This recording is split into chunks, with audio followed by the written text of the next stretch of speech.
கர்த்தருக்குள் மிகவும் பிரியமானவர்களே, உங்களை இந்த நாளிலும் நான் இந்த ஒளிநாடா மூலம் சந்திப்பதிலே ரொம்ப மகிழ்ச்சி அடைகிறேன்.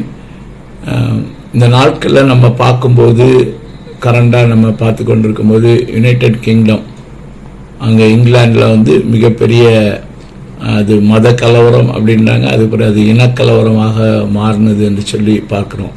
இந்த பக்கத்தில் பங்களாதேஷில் மிகப்பெரிய ஒரு சிவில் வார் மாதிரி ஒரு கலவரம்.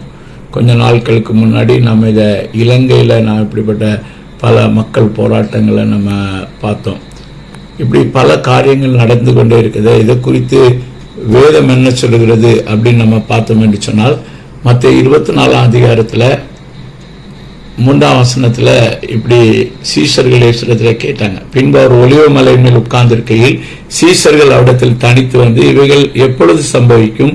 உம்முடைய வருகைக்கும் உலகத்தின் முடிவுக்கும் அடையாளம் என்ன? எங்களுக்கு சொல்ல வேண்டும் என்றார்கள். இயேசு அவர்களுக்கு பிரதித்திரமாக, ஒருவன் உங்களை வஞ்சியாதபடிக்கு எச்சரிக்கையாயிருங்கள். ஏனெனில் அநேகர் வந்து என் நாமத்தை தரித்து கொண்டு நானே கிறிஸ்து என்று சொல்லி அநேகரை வஞ்சிப்பார்கள். யுத்தங்களையும் யுத்தங்களின் செய்தியையும் கேள்விப்படுவீர்கள். கலங்காதபடிக்கு எச்சரிக்கையாயிருங்கள். இவையெல்லாம் சம்பவிக்க வேண்டியதே, ஆனாலும் முடிவு உடனே வராது. ஜனத்துக்கு விரோதமாய் ஜனமும் ராஜ்யத்துக்கு விரோதமாய் ராஜ்யமும் எழும்பும். பஞ்சங்களும் கொள்ளை நோய்களும் பூமி எதிர்ச்சிகளும் பல இடங்களில் உண்டாகும். For nation shall rise against nation and kingdom against kingdom, and there shall be famines and pestilence and earthquakes in diverse places. இவைகளெல்லாம் வேதனைகளுக்கு ஆரம்பம். All these are the beginning of sorrows.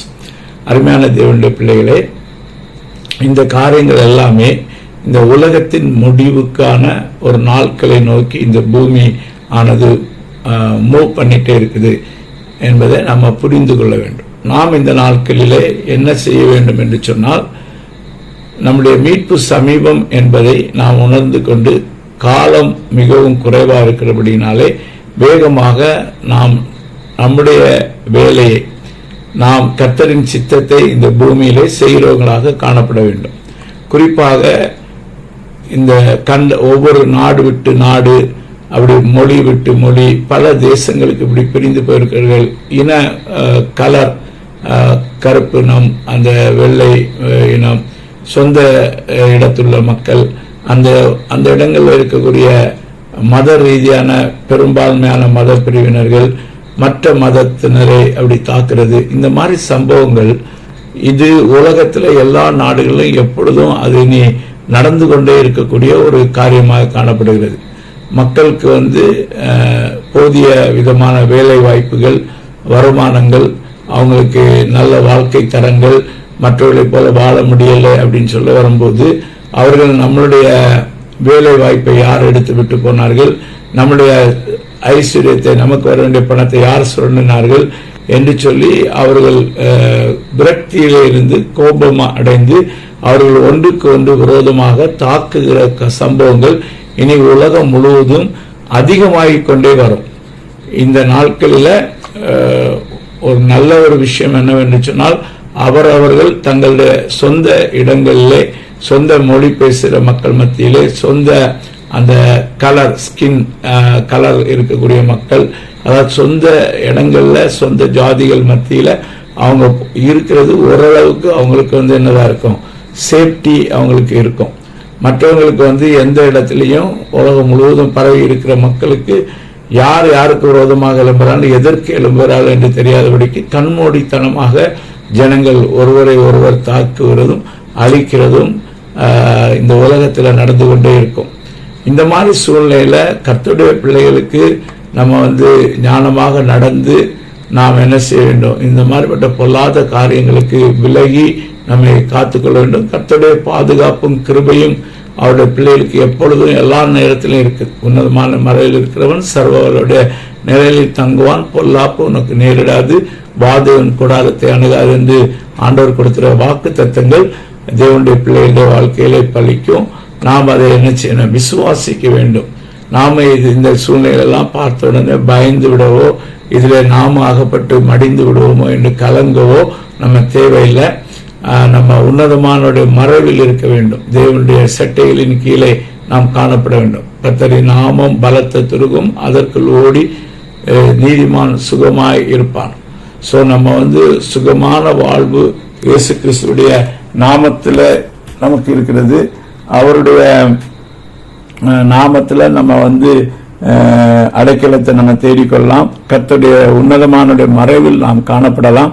ஆகையினாலே இந்த நாட்களில் வந்து பணம் சம்பாதிக்கணும், பொருள் சம்பாதிக்கணும் அப்படின்ட்டு அடுத்த நாடுகளுக்கு, அடுத்த ஊர் மக்கள் மத்தியில, அடுத்த இடங்கள்ல போய் வாழ்கிறது வந்து மிக ஒரு கடினமான ஒரு சூழ்நிலையாக தான் இனி வரும் நாட்களிலே காணப்படும். நீங்க வந்து மேக்சிமம் அவரவருடைய சொந்த ஊர்களில், சொந்த மொழி பேசுகிற மக்கள் மத்தியிலே, சொந்த இனத்தார் மத்தியிலே இருப்பது நல்லது. ஒரு சேஃப்டி காணப்படும். அப்படி இல்லாவிட்டால் உங்களுக்கு வந்து பொதுவான ஒரு சேஃப்டி, மற்றபடி சேஃப்டி வந்து நமக்கு எப்பவுமே கர்த்தருக்குள் இருக்கிற மனிதனுக்கு எந்த இடத்துல இருந்தாலும் சேஃப்டி உண்டு. அவன் உன்னதமானவரின் மறைவில் இருக்கிறபடியால் தேவன் அந்த தீங்கான இடங்கள்ல தீங்குகள் நடக்கும் முன்னாடி அவர்களை காப்பாற்றுவார். சோதோம் குமாராவுக்குள்ளதான் போய் லோத்து குடியிருந்தான்.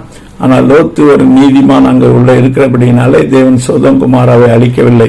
அந்த நீதிமானாகிய லோத்தை அந்த சோதோம் குமாரா வெளியில கொண்டு வந்த பின்புதான் அந்த சோதோம் குமாராவை தேவன் அழிக்கிறதை பார்க்கிறோம். அதேபோல எரிகோவுக்குள்ளே போய் இஸ்ரவேல் ஜனங்கள் அழிக்கும் போது அந்த எரிகோ அந்த பட்டணத்து மகதான் அவை அந்நிய தேசத்து ஸ்திரீதான். ஆனால் அந்த ராகாப் பேசி இயேசு கிறிஸ்து தேவனை விசுவாசித்தபடியினால அவளும் அவருடைய குடும்பத்தாரும் அவர்கள் காக்கப்பட்டார்கள் என்று சொல்லி பார்க்கிறோம்.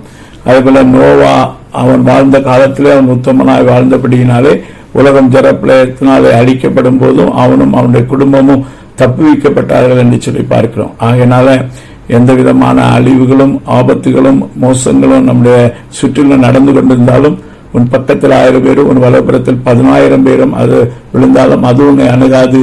நீ உன் கண்களால் பார்த்து துன்மார்க்க வரும் பலனை காண்பாய் என்று சொன்னது போல தேவனை விசுவாசியாத ஜனங்கள் மடிந்து போகிறதை நம்ம எல்லா இடங்களிலும் பார்க்க முடியும்.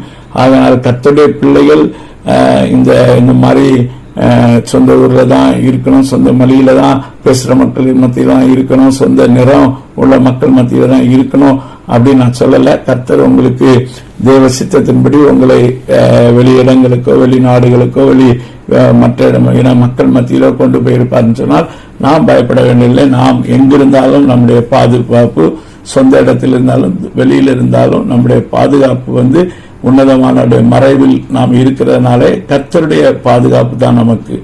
அது வந்து கொரோனா போன்ற கிருமிகள், வைரஸ்களால பெறும் வியாதிகளா இருந்தாலும் சரி, பூமி அதிர்ச்சிகளா இருந்தாலும் சரி, வெள்ளப்பெருக்குகளா இருந்தாலும் சரி, யுத்தங்களா இருந்தாலும் சரி, என்ன விதமான கலவரங்களா இருந்தாலும் சரி, இவை எல்லா சூழ்நிலையிலும் கர்த்தருக்குள் இருக்கிற மனிதனுக்கு ஒரு பாதுகாப்பு இருக்கிறது. ஆகையினாலே அந்த விசுவாசத்திலே நாம் வளர்ந்து அதுக்கு அந்த உன்னதமான மறைவில் நாம் காணப்படுவோம். கர்த்தர் உங்களை எல்லா தீங்குக்கும் விலக்கி காத்து அவருடைய பரமராஜ்யத்தை அடைய பண்ணுவார். கர்த்தர் இந்த வார்த்தைகளாலே நம்மை ஆசீர்வதிப்பாராக. ஆமென்.